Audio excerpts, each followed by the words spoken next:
The 2007 blockbuster I Am Legend was too beautiful to have such a crappy scene as its ending. There are better ways the movie could have ended, and I'd show you why I said so. Welcome back to More Endings, where we explore better alternate endings to the 2007 movie I Am Legend. Get ready for a wild ride of discovering exciting new twists and turns. Whether you loved or had mixed feelings about the movie's ending, everyone knows there are better ways the production crew could have wrapped up the scenes.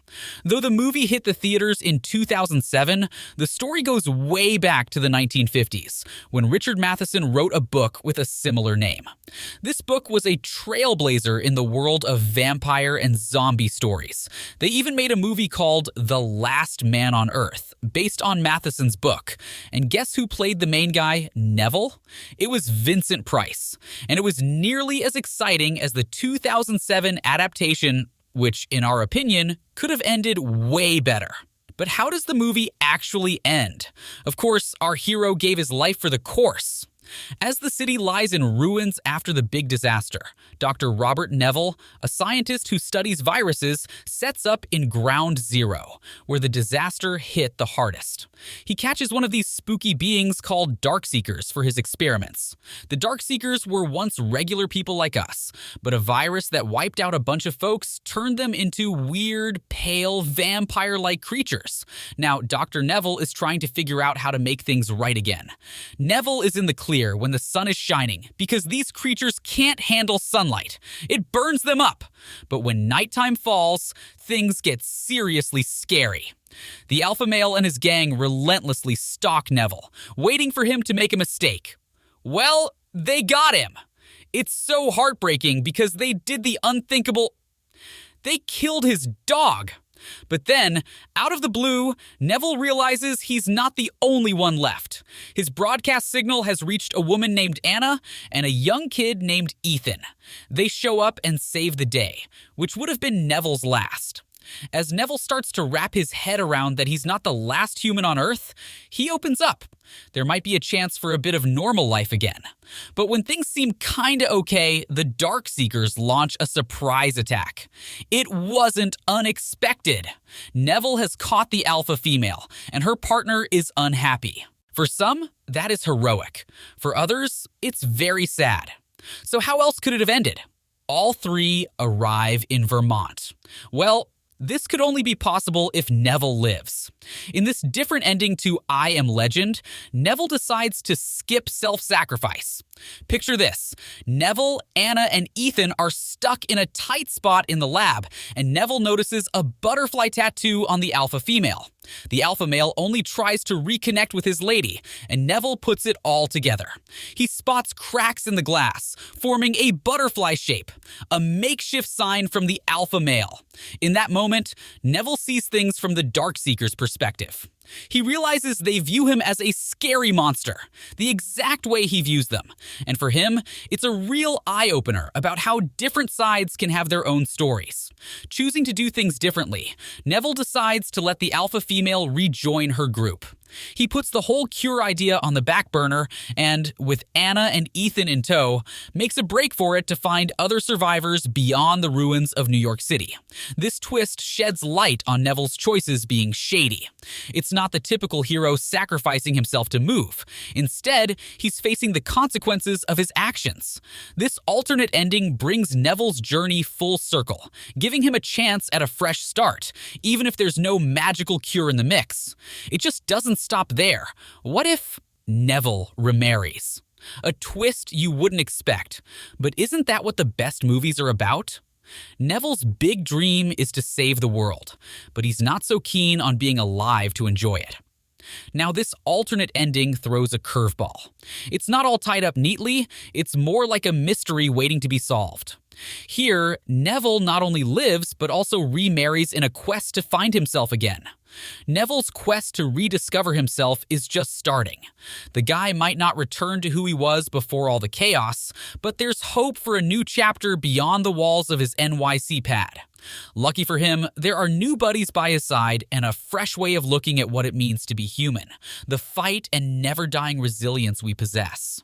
Choosing to keep on living makes Neville a different kind of hero. It means facing his mistakes and figuring out how to make things right from here on out. How else could things be made right? What if Sam never died? In the movie, the vampires set a sneaky trap for Neville, and he falls right into it. Waking up, he finds himself in bad shape, hanging upside down, bleeding, and hurting all over. But his loyal dog Sam is there, patiently waiting. After a struggle, Neville manages to free himself just as the sun starts to set. But oops, he accidentally impales his own leg on his knife. Things get even wilder when the leader of the vampires shows up with a pack of scary infected dogs. Sam leaps into action, defending Neville. Neville crawls back to his car, grabs a pistol, and takes down the infected dogs. He looks over to see Sam, bitten and collapsing. Neville rushes her home, places her on a table, and tries an experimental vaccine.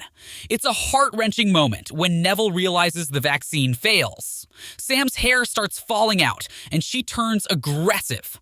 With tears streaming down his face, Neville is forced to say goodbye, ending Sam's suffering by strangling her in his arms. The pain is real, and this pain changed everything.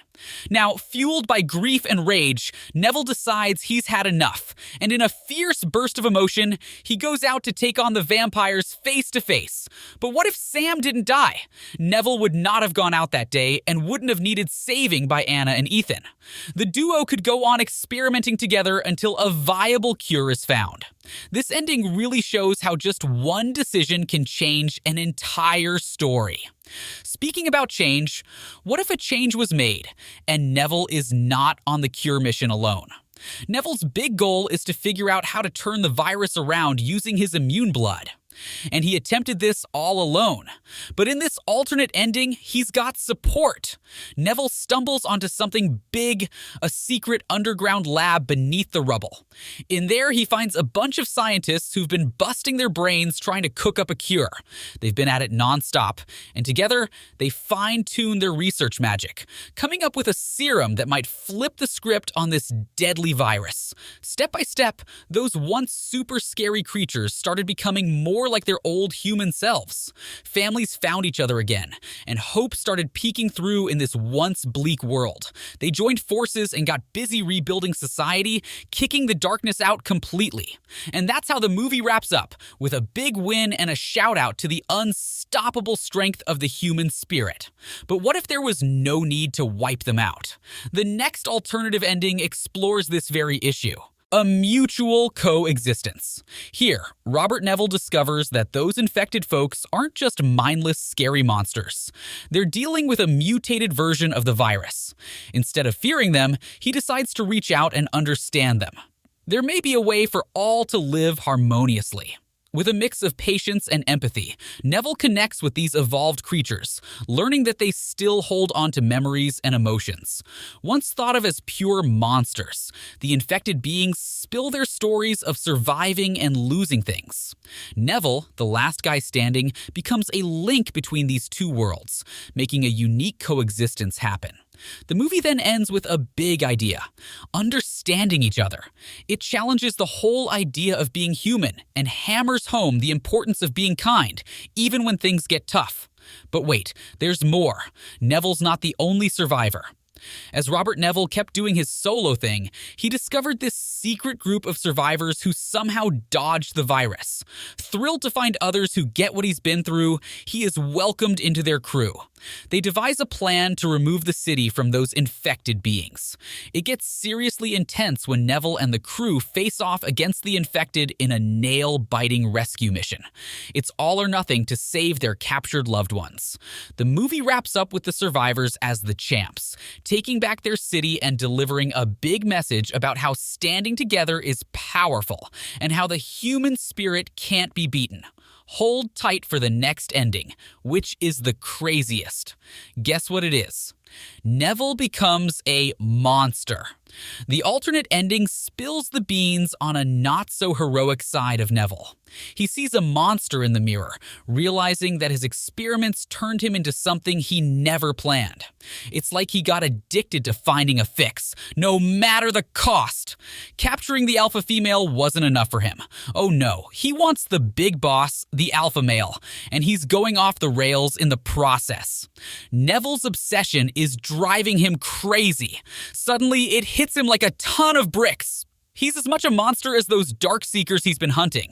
It's a wild realization that they're forever linked. Sometimes we don't need a typical superhero movie. They can get boring, right? This one surprises you, showing a side of Neville you never saw coming. Talk about a jaw-dropping way to bring the story to a close. Which of these alternate endings do you love the most? Let us know your thoughts in the comments sections below. Don't forget to hit the like button and subscribe for more exciting content.